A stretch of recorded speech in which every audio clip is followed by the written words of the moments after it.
All right. Good evening, everyone.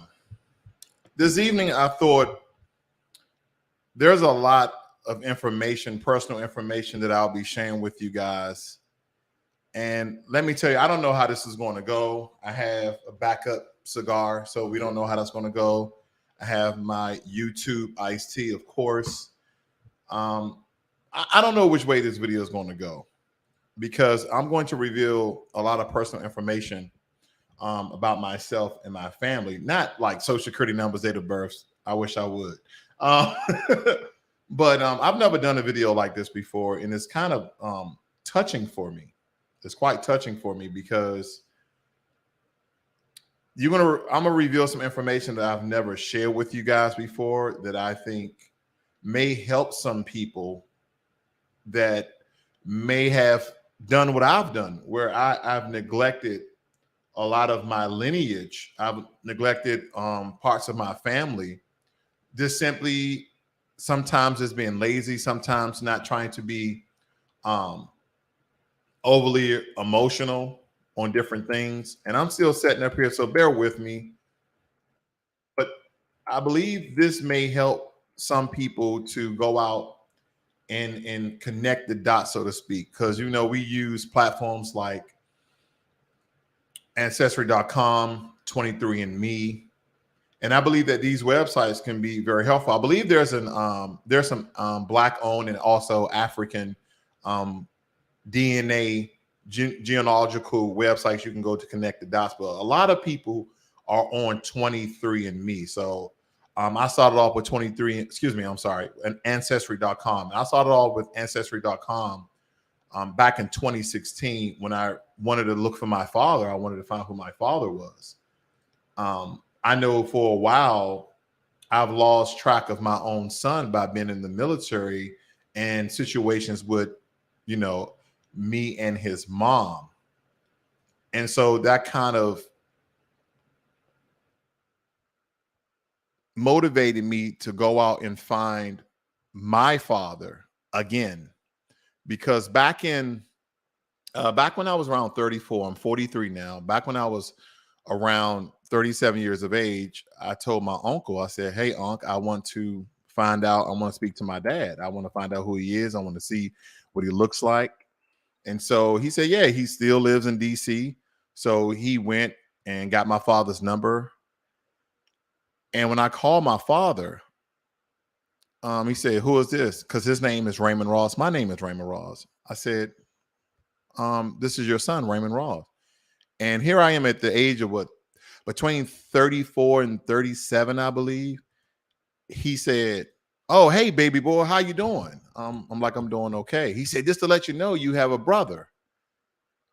And I know how some of you may have taken it. You probably was excited. I wasn't excited. I was like, I can care less about that. I wanted to know, essentially have a conversation with my father that I've never, ever met before. So that was my first thing. So after maybe about 5 minutes of me and him not really even talking about too much, right? He just asked me, "Where are you at?" And at the time, I was still in the military, stationed at Fort Hood, Texas. And he said, "Well, when you come back to DC, come see me."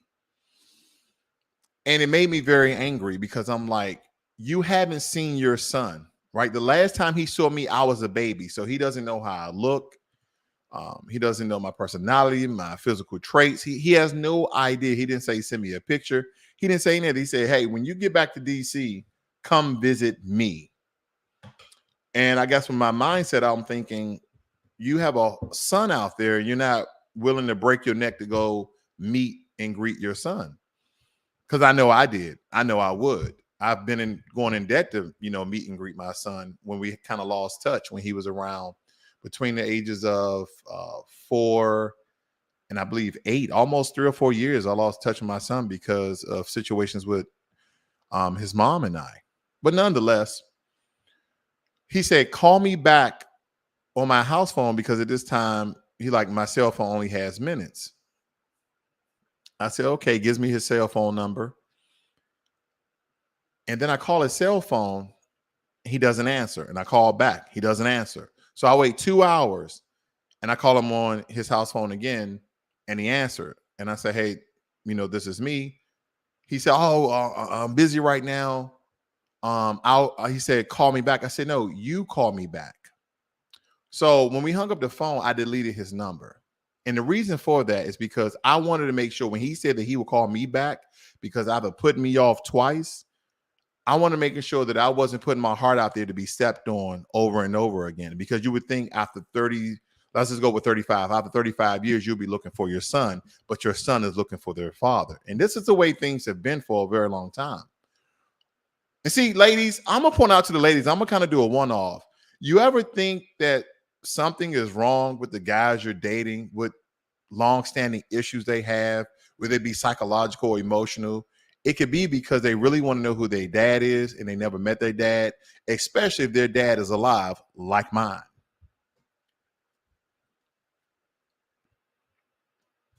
Alive and well, still having kids. So with that being said, it made me to go on this roller coaster, which I never really look on Facebook. Still talking to my aunt who has connected a lot of dots for me over the past years, and especially today. This is a tough one for me, guys. It really is. This is not showmanship. I'm not being a character. This is me today. So on Ancestry.com, I went out. I got the kit back in 2016 and sent them my DNA. And we're going to go over my DNA and essentially where my roots are from, according to the DNA, and the different percentages. And then we're going to relate that back to where I currently am today. All right. So this is my DNA, Raymond Ross. I'm 25% Nigerian, 21% Benin, Togo, 18% Mali, 16% Cameroonian, Congo. I'm 6% Irish, 4% from the Ivory Coast and Ghana, which I just visited Ghana about 3.5 weeks ago. 2% East African from the Eastern Bantu people. 2% Indigenous American, aka American Indian, aka Native American. 1% Wales, 1% Northern Philippines, 1% Portugal, 1% Northern Italy, 1% Norway, and 1% Senegalese. Okay, those are my numbers. Now, the one thing that and by the way, I'm 87% African. The rest is just amongst a mix from a lot of European country and an Asian country and Native American, or American Indian, rather. Now, correct me if I'm wrong in the chat, ladies and gentlemen. I'm about to show you a picture of a white guy, and I want you to look at my face. I'm going to kind of give you a 360 of my face. Now, I'm trying to help people here because it has helped me to understand DNA, genealogy, body composition, everything. Good evening, Jermaine Anderson. Thank you for moderating, sir. So I'm going to look at this very quickly. I want you to first look at my bone structure and the contours of my face. And I'm going to turn sideways. I want you to look at my eye orbits. I want you to look at my nose. I want you to look at the cylindrical part of my head coming down to my face. Now, I want you to look at this picture over here. Okay. I want you to look at the far right picture of Conor McGregor. I want you to look at him and I want you to look at me. He's Irish. I'm 6% Irish. Do you see any similarities there? Because I know my wife and I, we looked at it. She like, babe, I said, I know. There is a lot of similarities in our bone structure. There's similarities in our nose. I'm not saying I'm related to Conor McGregor. No, I'm saying the Irish part. I'm 6%. And in DNA, those percentages mean a whole hell of a lot. So I just went out because I was very curious about being 6%, large majority of being Irish. Now, of course, if I go to Ireland, I'm still the N word, but nonetheless, I'm just showing you those physical features because it's very, very interesting if you've never done this DNA test. See, a lot of times when you see these DNA reveals, they're more fun and uplifting. Not today.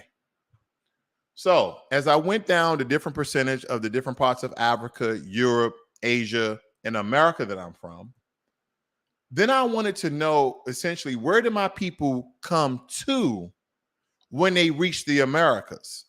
I'm gonna break this down even more so. Now, if you stay here, and this is weird as fuck for me. I am originally from Washington, D.C., born and raised in Washington, D.C. until I graduated high school. They said that you are from the Carolinas, Maryland, and Virginia, African American, connected to the regions of Nigeria, Cameroon, Western Bantu. And when I go in here and I click this, it shows all the people who share DNA with me. Very, very important, but it tells me what majority of my people live at.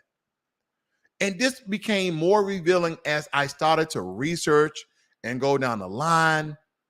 It's just very eye-opening of my lineage, of where I came from in Africa over to the Americas, and how I have a mixture of American Indian in my blood. Like people say, there was such a large mixture because of the slave trade, and even quote unquote Native Americans were enslaving Black people and raping them and having sex. All of this shows me that some of this has to be true. With that being said, let me move on. Here's a tree that's slightly not completed. So here's me, here's my wife, and ladies and gentlemen, here's my father. What's important about my father? The most important thing about my father is today is the first day that I've ever seen a picture of my father. This is my father.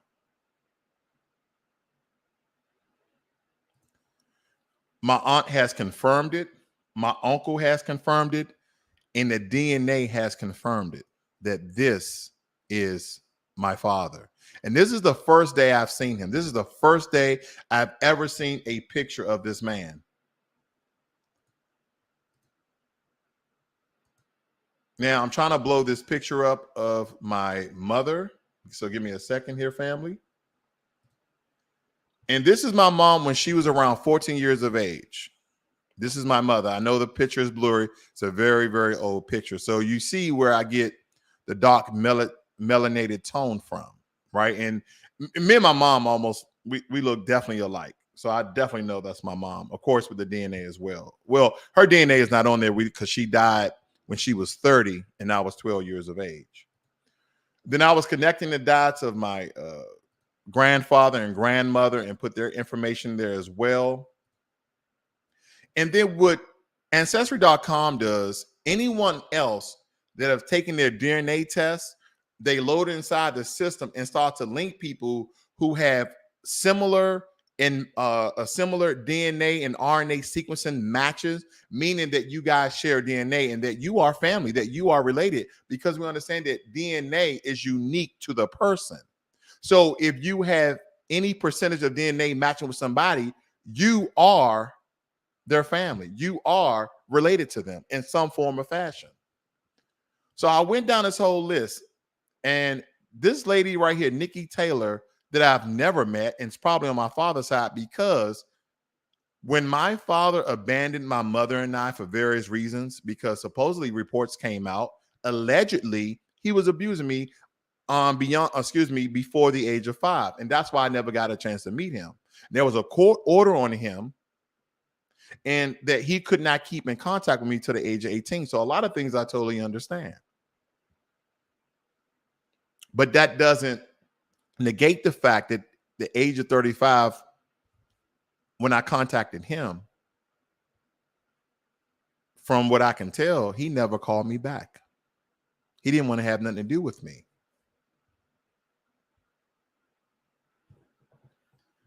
There's something else, though. Remember during that conversation, he told me, he said, "You have a brother. That's my brother. A brother that I never met because my father did not want to have a relationship with me, but he was so excited because at this time he had a newborn son, but I'm his firstborn." My aunt, who I love very much, she's like my second mother. Because she has a great heart, she started to give him excuses. She was like, maybe he was scared. It's been such a long time and he didn't know how to take it. And so for a moment there, I allowed that to pass. And after a while, like, no, fuck all that. You're a grown man and you finally, your son he found you and you don't have the heart. You don't have the emotional prowess to have a connection, just to say hello. And so the entire lineage of my father has been wiped away from me because of one relationship. See, I never knew how important it was, family, that when people from Ancestry.com started to reach out to me, and it was like, hey, I'm your cousin, Nikki Taylor. I'm your cousin, Candace Tibbs Brockett. And all these other people who share 10% and 20% of my DNA. I have no idea who is Janessa Acevedo or Icevedo. But I know who Derek Worry is. Derek Worry is my cousin from the aunt that I love. We grew up together partially.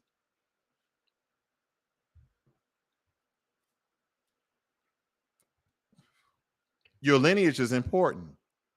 And if you don't have a connection with your family, mother or father side, you will literally lose half of your lineage, like I have for the past 43 years. Today, I was very close to tearing because it wasn't about the connection that could have been with my father. It wasn't that. It was that all of these random people, oh, I'm your cousin, I'm this, I'm that. And I'm like, I don't know you. Who are you? And we're trying to connect the dots. And we're trying to build a family tree. And we're trying to. Not only is it frustrating, it was scary. Because the first thing I'm thinking, are these people trying to scam me? Do they know I'm doing okay for myself? Like, that's the first thing. Like, no, they're just matching up DNA on Ancestry.com and connecting the dots for you.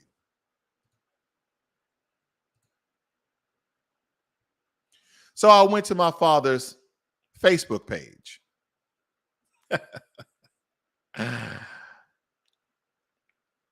And I started to connect the dots of certain people. I looked at it. This is not me. This is my father. And I started to look at last names, right? Well, Candace Tibbs Brockett reached out to me. Irene Ross is my aunt that I've never met. Only aunts that I know are on my mother's side. And unfortunately, two of them have already passed away. But this is Irene Ross. I've never met her. I'm giving you relevance here, folks, because I think it's important that you should reach out to your family because you don't know who you may be related to. Otis Ross is probably a great uncle of mine. And as we go down the line here, guess what I'm starting to see?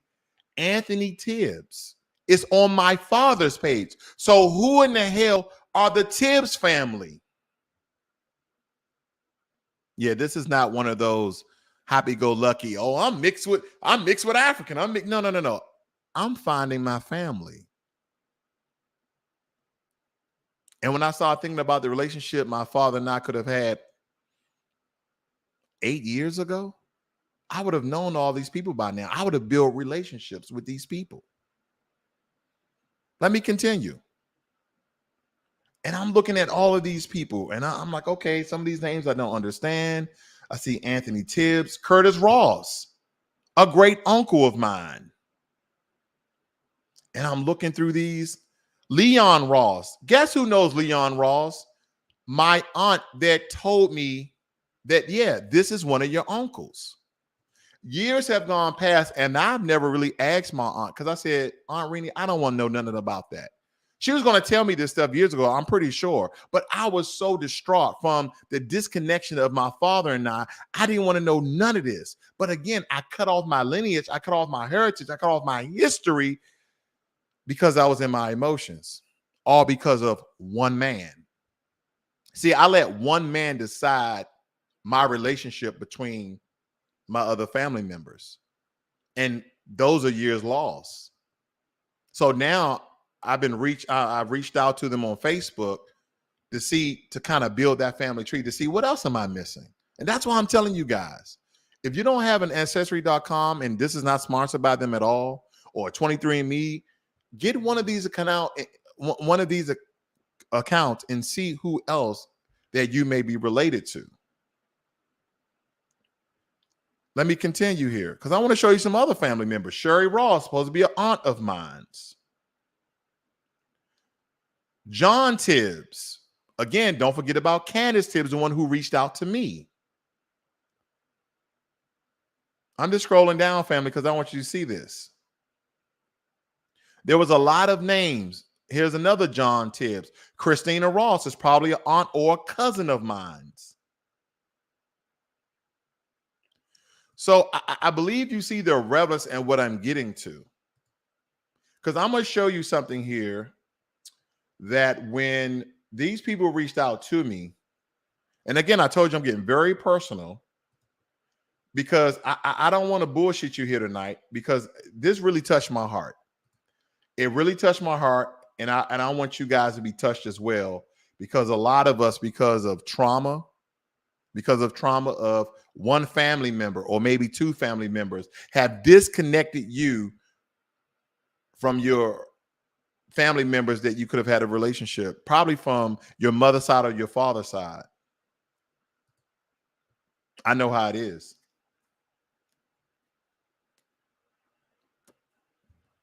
Because this is what happened to me.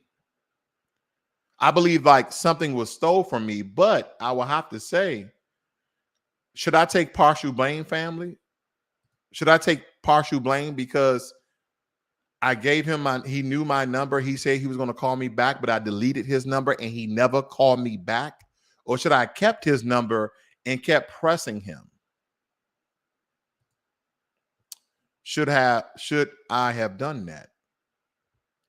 So Candace was the first one who reached out to me. And I think I don't know how long it's been. It's been 2 years since she reached out to me. Let's look at this. This is her. She states here back in 2019 of February, she says, judging by the matches shared, we are related on my maternal side. Who are your parents? What area are you in? I've been researching the family tree for 25 plus years. So she knew essentially what she was talking about, right? And we was talking through Google Hangouts. She said, I can't wait. She was breaking down that she lives in Oxon Hill, Maryland, which is part of the DMV area, which I grew up in DC. And then she even breaks down to my grandmother, Lita Taylor, also born in Sumner, South Carolina, moved to the District of Columbia back in the 1930s. She talks about James Taylor. And I know you don't know these people, but I'm bringing relevance to the conversation. And then today, because I'm still trying to research some of this stuff, Nick and I have been trying to, but he's gotten scared. And if we go back here, family, hopefully this goes back the way I want it to. Ancestry.com is kind of finicky. Nikki Taylor is the first one on my list at 22%. She's she's my first cousin. And I've had a conversation with Nikki. I had a conversation with Candace. And on my mother's side is the King family. Guess who else I spoke to last year? And we were trying to figure out, should I visit her? Because I think she lives in Florida, if I'm not mistaken. Is this lady right here, Laura King, who's a doctor. I'm sorry, she's not a doctor. She has a PhD, rather. Very intelligent woman. I spoke to her. She lives with her sister. And we are 5% shared DNA, which is my second cousin. But she's part of the King family. And guess who also matched up with Laura King? My cousin Derek, that I showed you, who I grew up with. You see how these things connecting, and it shows you how much family that a lot of you may have out there. See, when people in the South used to tell me, yeah, man, we had a family reunion. It was like 100, 200 people out there. Ladies and gentlemen, in my family reunion, I just remember my mother's side of the family. Our family reunions was probably no more than 30 people. I was missing another side of my family, my father's side.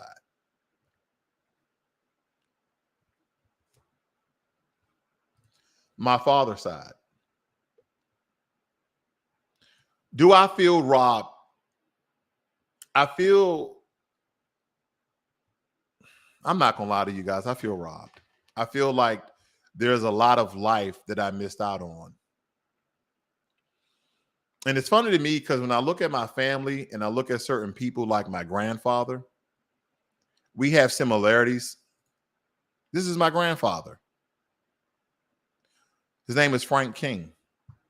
And he named his oldest son Frank King, which is one of my uncles that I grew up with. And this is on my mother's side. Yeah, these are my family members. This is my cousin Boots, who looks just like me. If you notice the resemblance here, family. Yeah. When we were younger, we thought we were twins, but we're just first cousins. Let me show you some other picture here. This is me when I was young. You got to do that smile. And this is the only picture that I have of my mother. Because again, she died at the age of 30 from lupus. Okay. So I just wanted to share this here with you guys tonight because it touched my heart. It really did. And this is my lovely aunt back in the day, the one that I speak to today, who's like my second mother, as I stated. This is her back in the day. Very beautiful. She's still beautiful. And she's going to eventually get a Ancestry.com account. Here's my cousin Anthony. Excuse me. Yeah, I think this is Anthony, who grew up with me. And his brother is Derek, the one I grew up with. So Anthony is around 41 years of age. His older brother, the one I grew up with, and Derek, who I've met and hung out with. And when I came home from the military, I was sleeping on my aunt's couch. He's around 25 years of age now. So all of this is important because I realize if we don't have a database where you can connect the dots and join your family members together, how are you to ever know who's in your family? How you would teach later generations of where they come from?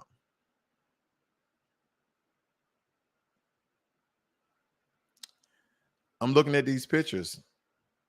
And here's my cousin who, when we were very, very young, we looked alike. We looked alike. The one with the red shirt on. And that is her mother, Denise King. This is the aunt that essentially raised me after my mother died. And unfortunately, a couple of years ago, she died. My aunt Rainey, who's still alive today, she's 60 years of age and she's in great health. She's doing very, very well. And again, I'm going to show one more picture of my lovely cousin because we looked alike when we were younger. That's my cousin Boots. But again, I wanted to share this with you guys because family is important. And when I was in the military, I did 20 years in the military. And out of 20 years, I only had connection with 2 of my family members. 2 of my family members out of hundreds of them. My aunt Rainey and my cousin Boots. Now, I knew I had a little bit connection with Derek. I had a little bit connection with Anthony, but not connections like where I was calling and going over and staying with and visiting. Not like my cousin Boots, who's like my sister because we grew up together because her mother took me in after my mother died. 2 family members where all these other military members were going home for the holidays. I wasn't going home because I didn't really have nowhere to go. Because for a long time, I lost touch with my Aunt Renee early on. We just got back in touch. Maybe what I want to say, maybe about within the past 5 years.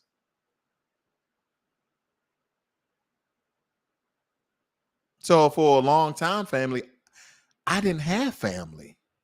The military was my family. Whoever I was dating at the time was my family. I take that back. One more family member was my Uncle Dennis. Was my Uncle Dennis. But I spent more time with my Aunt Renee and my cousin Boots, but my Uncle Dennis as well. But 3 family members in total. Where you guys probably know cousins, uncles, aunts, and all sort of other family members, but not me. I grew up alone. Once I got into the military, it was years before I saw my cousin Boots. Years. We're talking about 10, 12 years, 15 years that was lost of a relationship. And now sitting here in my early 40s, I started to realize how big family is and what's important. Not just the laugh, not just the jokes, but the lost history of it all. And I tell you one thing, even doing all this research, I found out that I'm a true foundational Black American. That's the one thing I found out. Because when you look through some of this stuff, it shows you, what region you come from and during the years that essentially your people migrated here. So there's a lot of really good information because it states here that your people got here between 1750 and 1950, right? But we know that slaves were brought here during 1750, not 1950, but it's showing the lineage here. Okay. And for some fun, I thought, wait a minute, is my family lineage part of the 20 slaves that were brought over here, quote unquote, 1619? Or because, they were brought over to Jamestown, Virginia, because I knew I wasn't part of the 100 slaves that were brought over here by the Spanish conquistadors back in 1526. I know I'm part of them, unless because I guess they were in the Georgia area. But then I realized, talking to my aunt today, she said, no, your family on your father's side originated in Georgia, in the South Carolina area, Georgia, South Carolina. So a part of my family could have been from the original. I'm just saying, I'm not stating that they are from the original 1526, 100 slaves. And then my mother's side from the 20 enslaved Africans that was brought to Jamestown. I'm just saying because of the region. Okay, I know it's far-fetched. I got it. But I was just having a little fun with it, right? I was so emotional. I'm here, I'm there. I'm trying to match things up together. But yeah, family. I'm going to read some of your notes here. I see someone made a comment.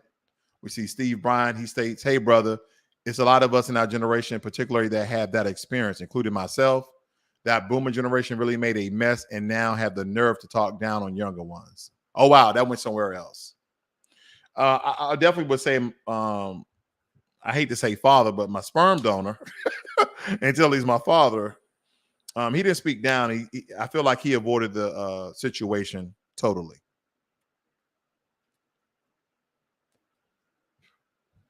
But anyway, I feel like I got a couple of more minutes here. I'm going to totally change the whole entire video. I know this is totally out of order, but God damn it, I'm going to do it. We're going to move to something else because you ain't going to catch me crying on camera. Man, that dude was emotional. He didn't let everybody know all his business and he started crying. No. We're going to move to something a little bit lighter, a little bit fun to end this video off on. Like I said, I got about 10 minutes to give you here. We're going to talk about a couple of things that I thought about today. And if you saw my short today, then you'll know where this video is going. So I did a short earlier today about how much I paid to fill up half of my gasoline tank, right? So if you guys can see that, can you guys see that? All right. When the camera focuses, there it goes. So look at the bottom there, family, where it says ACCT account, pump 1, gallons 9.6, and then $43.27 to fill up half of my gas tank. Now, my gas tank is roughly 20 gallons. I only put 9.6 so we can round it up to 10 gallons. So half a tank cost me $43. So I started to think about,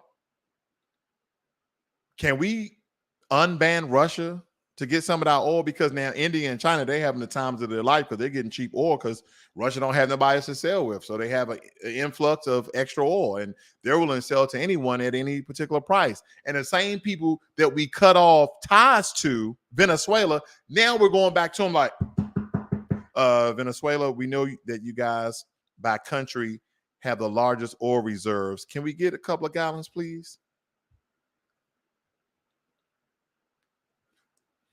See, Saudi Arabia didn't answer the phone. Did y'all hear that? Saudi Arabia didn't even answer the phone.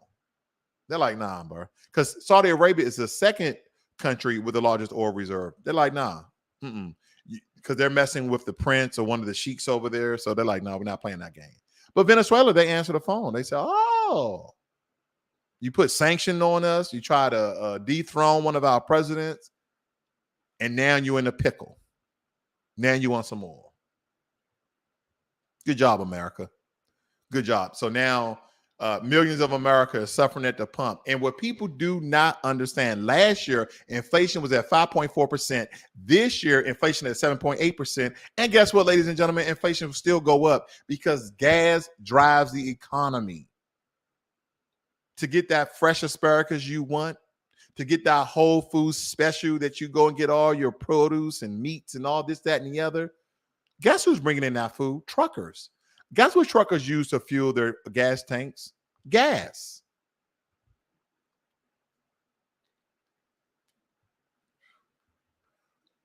Guess what some of the fuel places that you can find gas on top of oil? Gas deposits usually rest on top of oil deposits. Anyway, so I started to do some research. I said, well, how many barrels of oil are in our Alaska reserves? And it states here that, and this is a government website, the USGS estimates that 3.6 billion barrels of oil and 8.9 trillion cubic feet of natural gas conventional resources in Alaska. And then listen to this, family. I must highlight this sentence. You guys got to read this. This is astonishing. It says this assessment does not include discoveries made by the industry between 2013 and 2017. Why aren't they revealing those numbers between 2013 and 2017? That's intriguing, right? They're like, oh, yeah, that doesn't include those numbers. Okay, where they at? They just totally omitted those numbers. I'm like, do they find some deposit they don't want the world to know, or even the citizens? Okay. And it kind of gives you a better breakdown right here of what we have.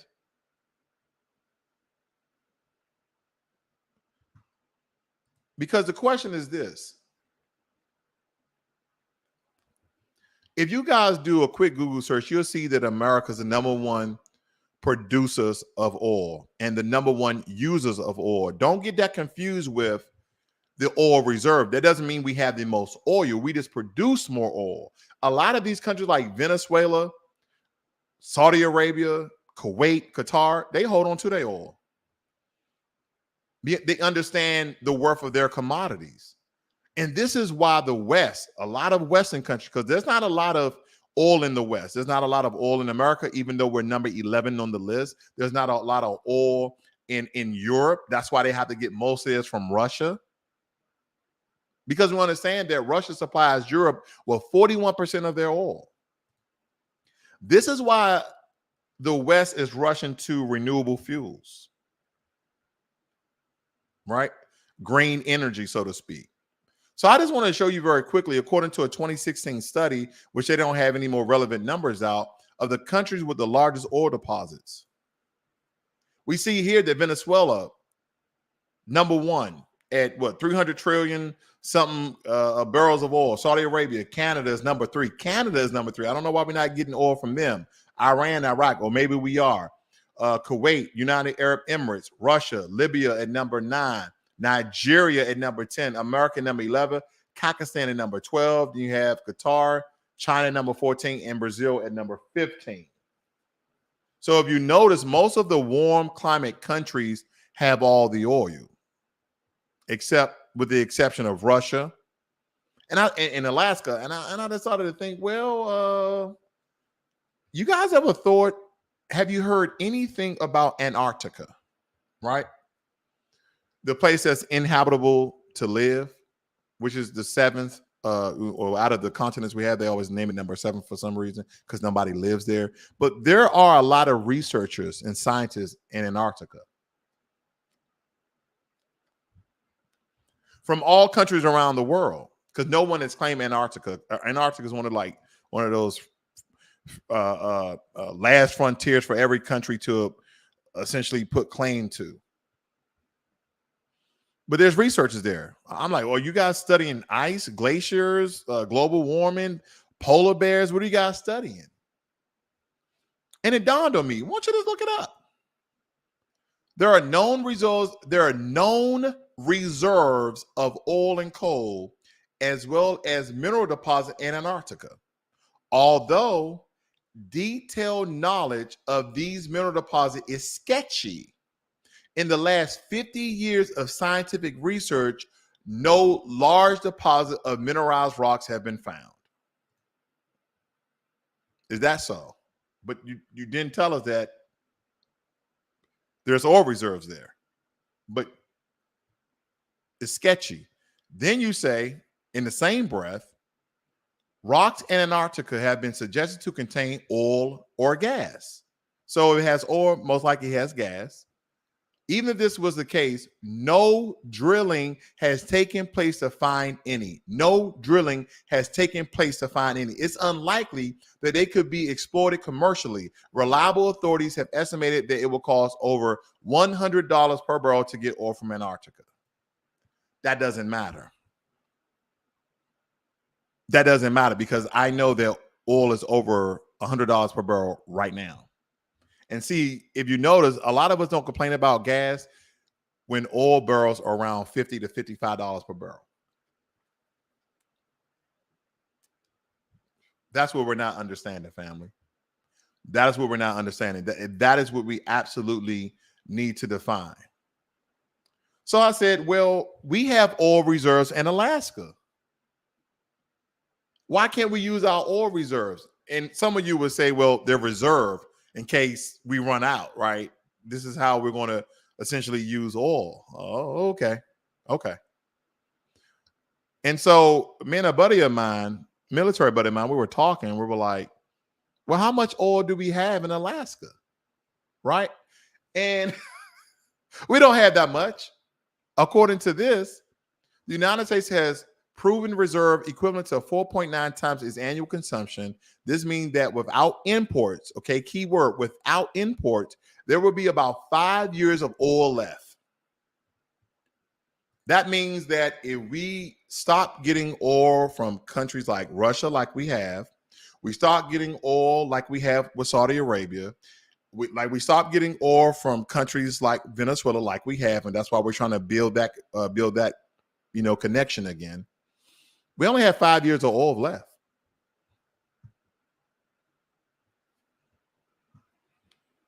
Then I said, well, where are they getting all these measurements and metrics and numbers and equations and algorithms? What about the world? That got to be a lot more oil and gas and coal in the world, right? To fuel the economy. Because how long is it going to take us to become net neutral? How long is it going to take us to become 100% renewable energies? Nobody knows that number. They have an expectation, right? They have an estimate, but they don't really know. Because again, we're waiting for technology to build up that renewable energy industry. But here we go.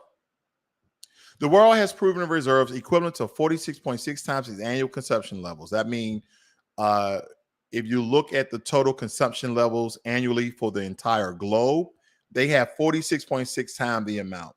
This means that around 47 years of oil left for the world.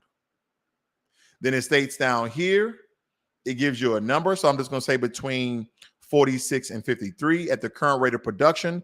Oil will run out in 53 years, natural gas in 54 years, and coal in 110 years. Now, I don't know if they can convert gas from coal, but coal is usually like used in factories and, the industrial part of your town. They use coal to kind of fuel some of their generators and things of that nature. But supposedly in 50 plus years, 53, 54 years, oil and gas, according to the world, because we haven't found any more deposits, is going to run out.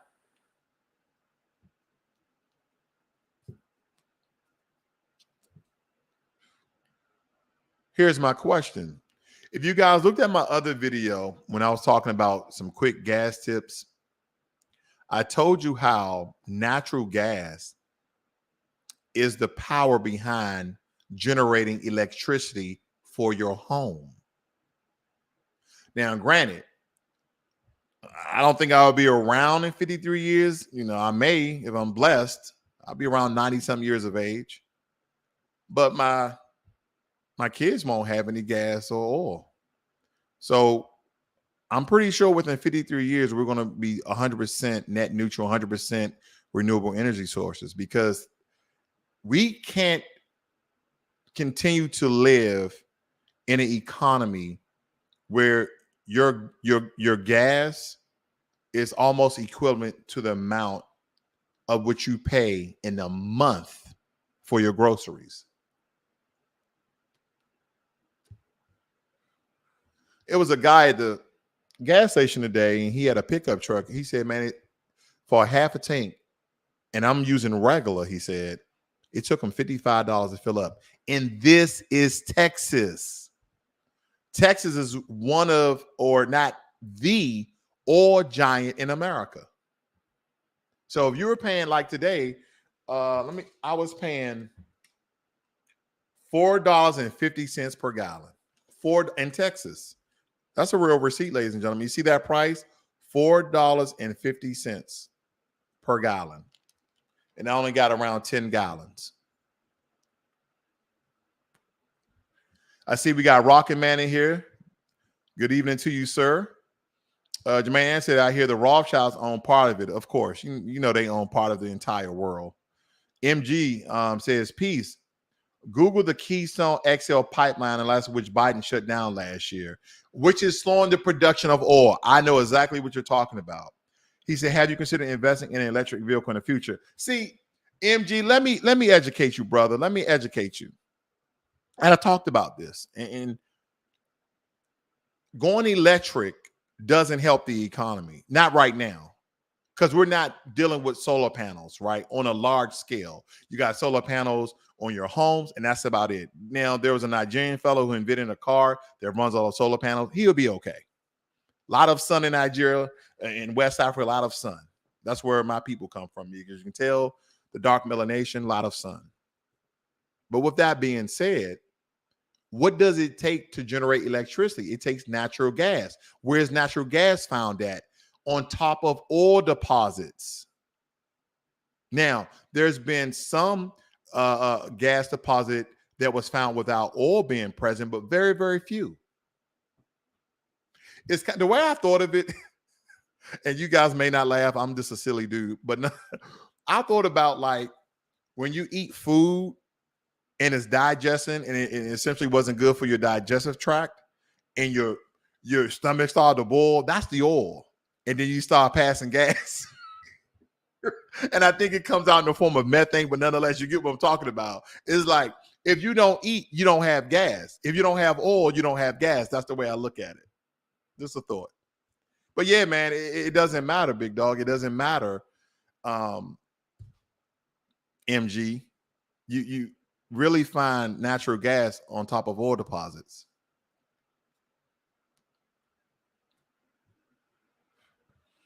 But ladies and gentlemen, that's my time for today. Thank you for joining me. And by the way, I did an interview with Greg Marcel Dixon. He's running for Jim Clyburn's seat in South Carolina 6th District. If you go and watch that video, make sure that if you like what he's saying and you support that brother, go to his website, because I haven't found a candidate like him yet.